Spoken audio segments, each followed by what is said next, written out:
नमस्कार बंधुरा केमन आছেন আপনারা সবাই आशा करी सबाई खूब भालो आছেন। प्रियंका ब्लगे आरो एकटी नतून भिडियोते आपनादेरके स्वागत जानाई।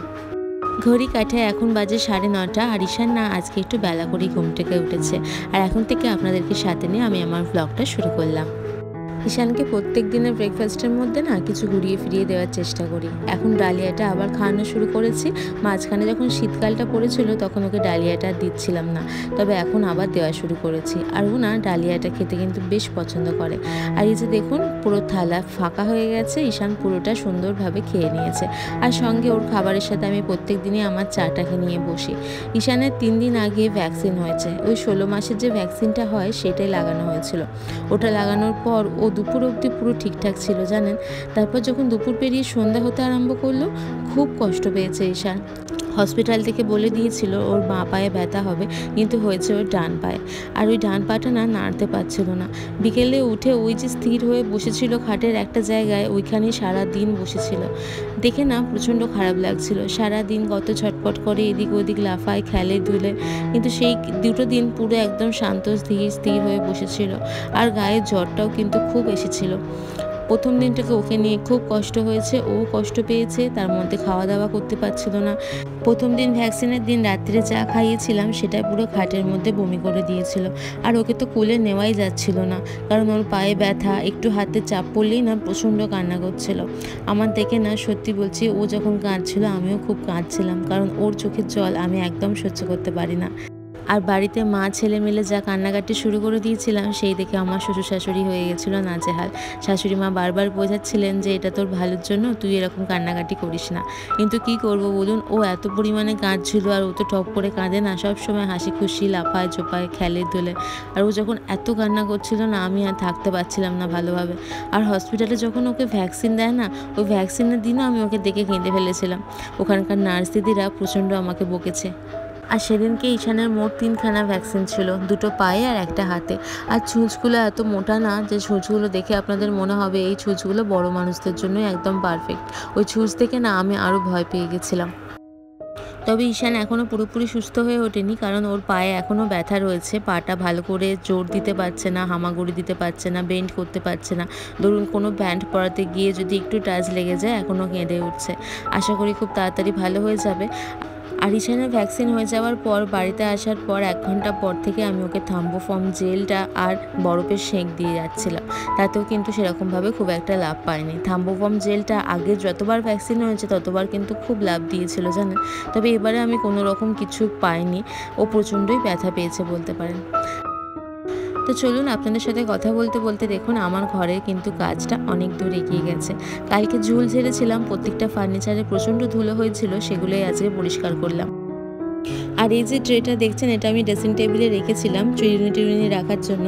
আর ঈশানের উৎপাতে তো আর সেখানে আর কিছু রাখাই হয় না, ওই জন্য ট্রেটা এই উপরে রেখে দিয়েছি। এর ফলে কি হয়, আমি ভেতর দিকেও কিছু জিনিসপত্র রাখতে পারি আর উপর দিকেও আমি অনেক কিছু জিনিসপত্র রাখতে পারি। আর ঈশানের হাতে নাগালে যাতে না আসে কোনো জিনিস, ওই জন্য এইগুলো সব উপর দিকে তুলে দিয়েছি।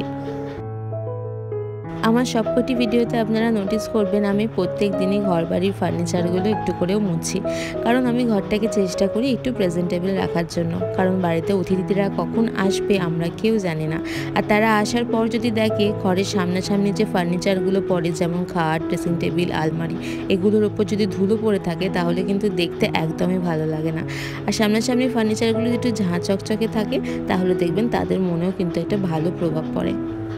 এছাড়াও ঘরের মধ্যে কিন্তু একটা ভালো পজিটিভ ভাইবস আসে ঘর বাড়ি যদি পরিষ্কার থাকে। আমি এগুলো একটু মেনে চলি, ওই জন্যই আমি প্রত্যেক দিন ঘর বাড়িগুলো একটু ক্লিন করে রাখার চেষ্টা করি। ইদানিং আমাদের এদিকে না খুব ভালোই বৃষ্টি হচ্ছে, তবে সেরকমভাবে খুব একটা বৃষ্টি হচ্ছে না যেমন বর্ষাকালে হয়।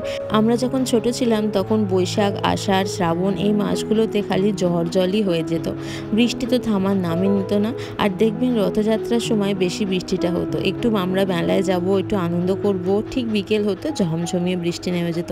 তখন এত রাগ ধরতো না আপনাদেরকে বলে বোঝাতে পারবো না।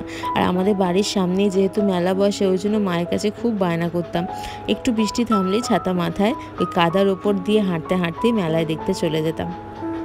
আপনাদের সাথে কথা বলতে বলতে দেখুন আমার ঘরের অনেক জায়গা ক্লিন করা হয়ে গেছে। আর এতক্ষণ ধরে আমার ভিডিওটা যে দর্শক বন্ধুরা দেখছেন, আশা করি আপনাদের ভালো লাগবে। যদি ভালো লেগে থাকে তো একটা লাইক করে দেবেন। আর যারা আগে থেকেই লাইক করে দিয়েছেন তাদেরকে অসংখ্য ধন্যবাদ।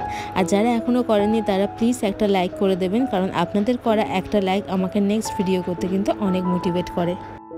এখানে সফট টয়েসগুলো আজকে মেশিনে দিয়ে দেবো ধোয়ার জন্য। আর টেবিল ক্লথটাও আজকে তুলে রাখলাম একবারে ধুয়ে দেবো বলে। টেবিল ক্লথটা সাদা তো খুব নোংরা হয়েছিল, দেখতে একদমই ভালো লাগছিল না। আর এই যে দেখুন আমার ঘরটা অলমোস্ট সুন্দরভাবে পরিষ্কার করা হয়ে গেছে।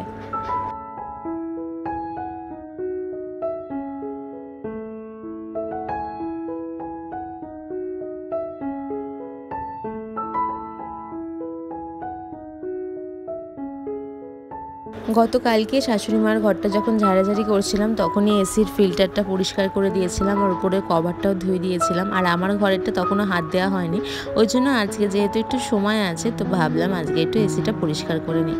আর এই যে দেখুন ফিল্টারগুলো খুলছি, দেখছি ভেতরে কত ময়লা।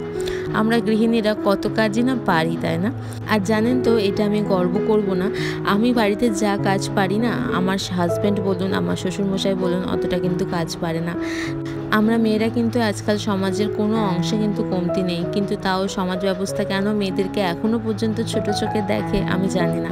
সমাজ যতই বলুক না কেন যে না মেয়েরা সমান সমান, কিন্তু কিছু কিছু ক্ষেত্রে দেখবেন তারা প্রমাণ করেই দেয় যে না, মেয়েরা অনেক জায়গায় পিছিয়ে রয়েছে, ছেলেরাই আগে। আর এই যে এখানে ফিল্টারগুলো সুন্দর করে পরিষ্কার করে ধুয়ে বাইরের দিকটা রেখে দিলাম যাতে হাওয়াতে একটু শুকিয়ে যায়। আর আজকে ওয়েদারটা দেখুন একদম খটখটে রোদ্দুর উঠেছে, কিন্তু একটু হাওয়া দিচ্ছে, একটু ঠান্ডা ঠান্ডা রয়েছে যেহেতু কালকে বৃষ্টি হয়েছে বলে। আর আজকে দেখে মনে হচ্ছে বৃষ্টি হবে না। আর এখানে পাখির খাবার নিয়ে চলে এসেছি। আজকে ভাত, গাজর, একটু শশা দিচ্ছি। আজকে পাখিদের ফলটা শেষ হয়ে গেছে জানেন তো। আর এই বৃষ্টির জন্য না বিকেলবেলা বেরোনোও হচ্ছে না, ওই জন্য কিনে আনাও হচ্ছে না। ঘরে একটু শশা পড়েছিল, সেগুলোই ওদেরকে দিয়ে দিচ্ছি। আর ওরা না সব রকমের ফল খেতে বেশ ভালোবাসে। আমি এদিকে পাখির ঘরে কাজ করতে চলে এসেছি। আর আমার সঙ্গ দিতে এসেছে আমার চিনি, মানে যে আমার একমাত্র ননদ। ও সব সময় আমার সঙ্গ দেয় জানেন, যেখানেই যা কাজ করতে যাই আমার পেছন পেছন যাবে আর বসে বসে দেখবে আমি কি কাজ করছি, কোথায় কি রাখছি। আর ইনফ্যাক্ট পাখিগুলোকেও দেখতেও প্রচণ্ড ভালোবাসে। এমনিতেও ও আমাদের বাড়িতে ছাদে কোনো পাখিকে বসতে দেয় না জানেন, যা পাখি দেখবে সঙ্গে সঙ্গে তাড়া করতে যাবে আর চিৎকার করবে। শুধু তাই না, আমাদের বাড়ির সামনে দিয়ে যদি কোনো লোক জোরে চিৎকার করে কথা বলতে বলতে যায়, কিংবা কোনো বাচ্চা ছুটছে, কেউ এমনি লোকও যদি ছুটছে, কেউ একটু কিছু করলেই মানে অন্যরকম আচরণ করলেই ও একদম ওপর থেকে চিৎকার করে তীব্র আপত্তি জানাবে। দেখে মনে হয় ও বলতে চায় যে আমার বাড়ির সামনে দিয়ে যারা যাচ্ছিস তারা একদম মুখে আঙুল দিয়ে মাথা নিচু করে যাবি, কোনো রকম অন্যরকম আচরণ করবি না। আজকে আমাদের এখানে প্রধানমন্ত্রী নরেন্দ্র মোদী এসেছেন। আমাদের বাড়ি থেকে 10 মিনিটের রাস্তা হবে, সেইখানে বক্তৃতা দিতে এসেছেন। আর ওদের সব মিছিলে আসার জন্য যত লোকজন এসেছে সব দেখুন গাড়িগুলো আমাদের বাড়ির সামনে পার্ক করে দিয়ে গেছে।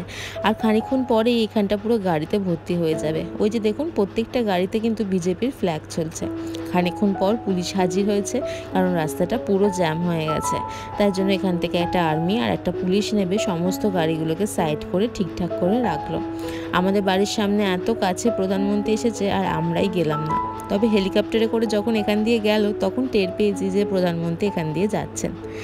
ওদের ভিড়ভাড়টা দেখে তারপর আমি ভাবলাম যে না, আমি একটু স্কিন কেয়ার করে নিই, কারণ আমার এই গরমের মধ্যে না মুখে একটু র্যাশ বেরিয়েছে। তাছাড়াও একটা অন্যরকম ফেস ওয়াশ ইউজ করছিলাম, সেটার জন্যই আমার মনে হয় বেশি করে বেরিয়েছে।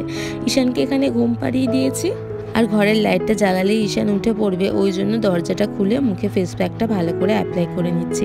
আর জানেন তো এই ফেস প্যাকটা না ম্যাজিকের মতো আমার মুখেতে কাজ করে। এক সপ্তাহ যদি ডেলি আমি মাখি তাহলেই দেখি স্কিনটা প্রচণ্ড গ্লোয়িং হয়ে যায়, আর সমস্ত র্যাশ কিন্তু একদম চোখের নিমেষে ভালো হয়ে যায়, আর কোনো ব্রণর দাগও কিন্তু থাকে না। তাই জন্য আমি এটা অনেক দিন ধরেই ইউজ করছি। তাছাড়াও না আমার এখন একটু হার্বাল প্রোডাক্টগুলো ইউজ করতেই ভালো লাগে, কেমিক্যাল বেসিস প্রোডাক্টগুলো ইউজ করতে কিন্তু একদমই ভালো লাগে না। দুপুরবেলা তো আমি শুই না, একটু পাখির ঘরের দিকে এসেছিলাম, তারপর দেখছি এরা সব গাড়িতে উঠছে, এবার বাড়ি যাবে। প্রধানমন্ত্রী চলে গেছেন, বক্তৃতাও শেষ হয়ে গেছে। আর এখন ওরা যখন যেতে যাচ্ছে তখন পাশ থেকে সবাই ডাক পড়লো যে দাঁড়া দাঁড়া, মাংস ভাত আসছে। ওই জন্য ওরা সবাই অপেক্ষায় রয়েছে। বিকেলবেলা হয়ে গেছে, ঈশানের জন্য একটু সুজি করে দিলাম, ঈশানকে খাইয়ে দিয়েছি। এবার ঘরের সব জানলা দরজাগুলো খুলে দিচ্ছি। এসি চলছিল এতক্ষণ, ঘরটা জানেন তো বেশ ঠান্ডা হয়ে আছে। খুলতে ইচ্ছা করছিল না, তবে বিকেলবেলা দরজা জানলা না খুললে না একদমই ভালো লাগে না। কালকে শাশুড়ি মার ঘরের এসির কভারটা কেচে দিয়েছিলাম, আর আজকে আমাদের ঘরের এসি কভারটা কেচেছি। দুটোই শুকিয়ে গেছে, তো ভাবলাম এবার একটু এসিগুলোতে টাঙিয়ে দিই। এতদিন শাশুড়ি মার ঘরে এসিটা না একদমই ভালো মতো ঠান্ডা হচ্ছিল না। কালকে পরিষ্কার করে দেওয়ার ফলে এত ঠান্ডা হচ্ছে যে তারা বেশিক্ষণ চালিয়ে আর থাকতে পারছে না। আর এইটুকুনি কাজ করে দেওয়ার ফলে আমার শ্বশুর শাশুড়ি সবসময় আমাকে ধন্যবাদ জানিয়ে যাচ্ছে। আসলে শ্বশুর শাশুড়ি এই কাজগুলো করতে পারে না, আর তারা হাতও ওপর দিকে পায় না। ওই জন্য আমি যখনই টুকটাক পাই এইসব কাজগুলো নিজে থেকেই করে নিই। আর এই যে দেখুন, আপনাদের সাথে কথা বলতে বলতে এসির কভারটাও আমার লাগানো হয়ে গেছে, আর সঙ্গে ভেতরে ফিল্টারটাও লাগানো হয়ে গেছে। শাশুড়ি মা ঈশানকে নিয়ে একটু ছাদে ঘুরছিল, ঈশান একটু পটি করে ফেলেছে, ওই জন্য নিচে নিয়ে চলে এসেছে। আর এদিকে শাশুড়ি মার ঘরেরও কভারটা আমি এদিকে সুন্দর করে লাগিয়ে দিয়েছি। এখন ঘড়ি কাটায় বাজে ওই 6:30টার কাছাকাছি। এখন আমার একটুখানি মি টাইম বলতে পারেন, এই টাইমটা সম্পূর্ণ আমি আমাকেই দিই। এখন শরীরে যত রকম এক্সারসাইজ করা যায় সেই সব রকম এক্সারসাইজ আমি এখন করব 2 থেকে 3 ঘন্টার কাছাকাছি। আর এখানে ঈশানকে খাটে তুলে দিয়েছি, একটু টিভি চালিয়ে দিয়েছি। একটা গান দেখে ও প্রচণ্ড এক্সাইটেড হয়ে গেছে, কেমন করছে দেখুন খালি। তো ফাইনালি আমার ওয়ার্কআউট কমপ্লিট হয়েছে। প্রচণ্ড ঘেমে গেছি, কারণ আজকে একটু নতুন কিছু ট্রাই করেছি। খুব ইজি, কিন্তু প্রচুর ঘাম হচ্ছে। মানে এক্সারসাইজগুলো এত ইজি না, মানে যে কেউ করতে পারবে, কিন্তু প্রচণ্ড ঘাম হচ্ছে। তারপরে এটাই তো, ঘামটাই তো আসল, তাই না? তো চলুন একটু রেস্ট নিই, ঘামটা শোকাক, তারপর যাবো গা ধুতে। আজকে বাইরে বেরিয়ে দেখছি বাইরে আকাশটা আবার মেঘলা করেছে, প্রচণ্ড ঠান্ডা হাওয়া দিচ্ছে। শাশুড়ি মার এগরোল খেতে ইচ্ছা করেছে, আমাকে বলতে আজকে দিনটা খা, সবাই খাচ্ছি, তুই খাবি না, এরকম খারাপ লাগে। এত ঘাম ঝরালাম, আর এখন এগরোল খেয়ে সেটাকে সব শেষ করে দেবো।